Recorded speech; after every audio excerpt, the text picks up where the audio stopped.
something that has gone and is legitimately lost, and that is your freedom as an individual human being to be free, to do your own thinking, to be your own person. That is lost. You have been taken over and you don't even know it. And he said that the reason why? Cause and effect. The people who are behind the scenes of government in this country, their greatest enemy is you. Don't know what you're doing, don't know what you're thinking, stick to watching TV, then they'll just ignore you, leave you alone.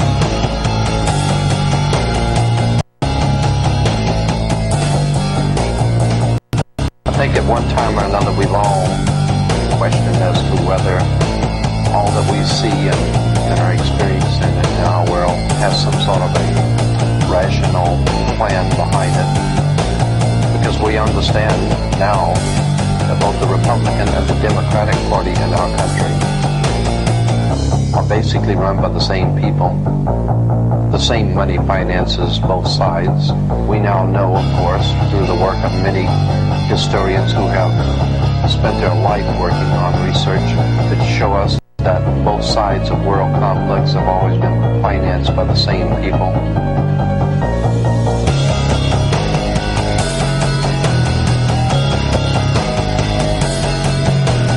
Question what you see, it's not reality.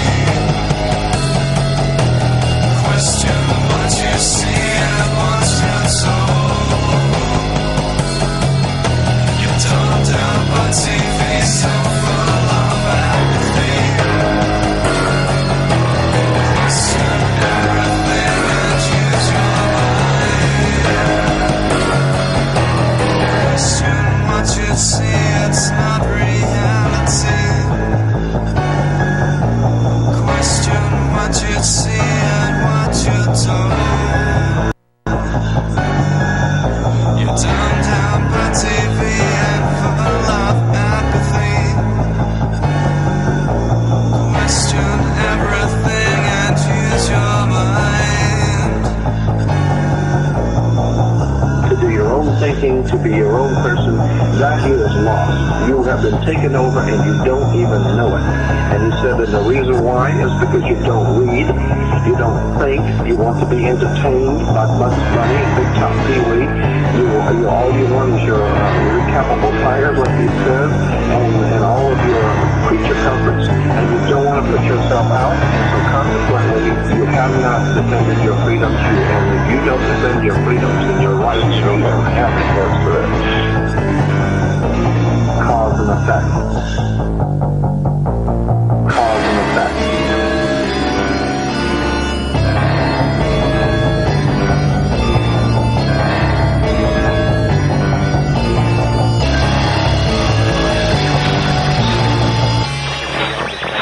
Worldwide fraternal organization that is powerful enough, old enough, and wise enough to operate behind all governments in the world, behind fraternal institutions, monetary systems in the world, and yes, they are in fact connected.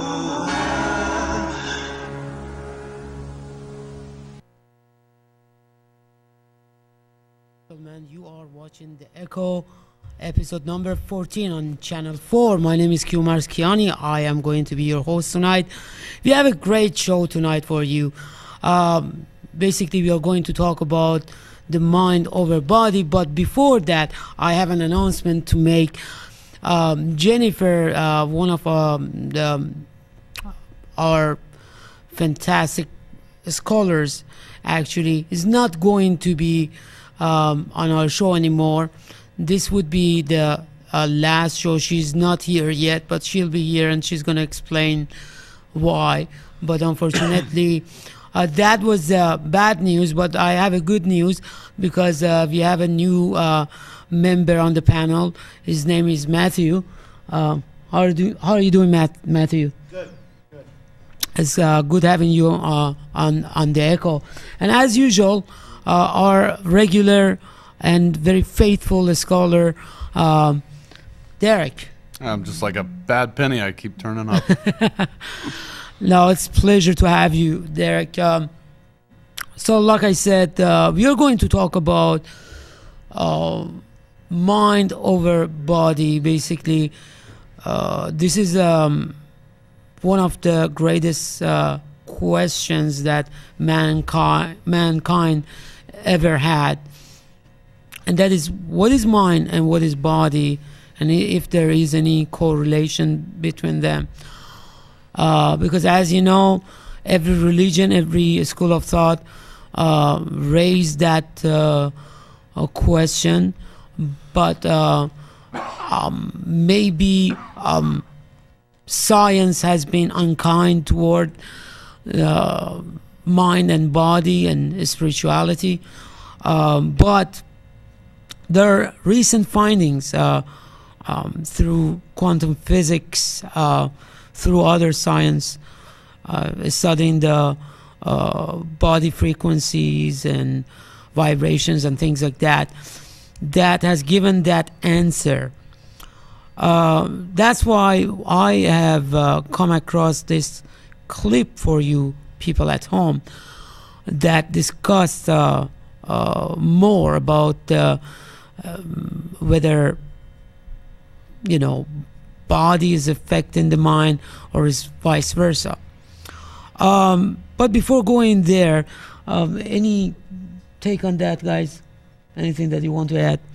Yeah, I think that there is a definitely a correlation between mind and body. Okay. What people need to realize is that think of your body as an organic organism. In other words, we have our own wave pattern. Yes. Okay? So your body, so that's how your body works. And us, you know, having our own unique wave pattern. Yes. The globalists want to keep that wave pattern down as much as possible, and want to keep us from getting up to a level of consciousness. Yes. Yeah. Yes. So that's. Oh, that's very important. As a matter of fact, he brought up a very important point, and that is that yes, we do have the vibration, but yes, we are connected through this vibration and energy waves to the rest of the universe. But like Matthew said, the globalists, or those that they don't want you to know, the man behind the closed doors, they are trying to disconnect us from the rest of the universe through poisoning our mind and body, both of them. It's not just the mind and it's not just the body. I thought you wanted to say something. All right. Okay. I don't know if the clip number 1 is ready. Please roll it for us, Sam.